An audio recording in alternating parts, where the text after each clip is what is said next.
Znate, u nauci postoji samo ono što je objavljeno. Postoji kuća koja je napravljena, koja ostaje kao idejni program i sve naše ideje u glavi, teklu u fiokama, ne postoje. Njihovi su rečnici mnogo bolji od naših. Kad ćemo mi svoje uraditi, to je drugo. Kolegi, hvala što je uradio. Ja vam ponovo sam našao ovde dosta čini mi se stvari koje su me i zagolicale.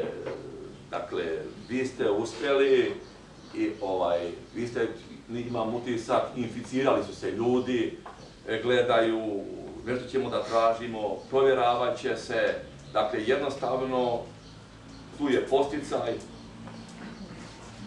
tu su ideje, vidjet ćemo šta ćemo raditi dalje. Na osnovu onoga što ste radili, uradili ste dosta, došli sam i kolegama, hvala. Ali, pre toga istako bih pomisao da se zaista sa svakim novim radom kolege Gacovića mora uzimati i ono što je prethodno. A to su njegove dve prethodne knjige, od kojih dosta cenim onu koju je između njih, a to je Razgraničenje Naisopolijske i Ahvijske regije s ubikacijom gradovi 6. vijeka. Slavoljub Gacović, mi se sada, evo vidite, moramo pomalo i ponoviti, prihvatio se posla koji u našoj jezičkoj nauci nisu uradili znaniji i pozvaniji, a teško da ga će se u dogledno vreme latiti i ove kompetentni.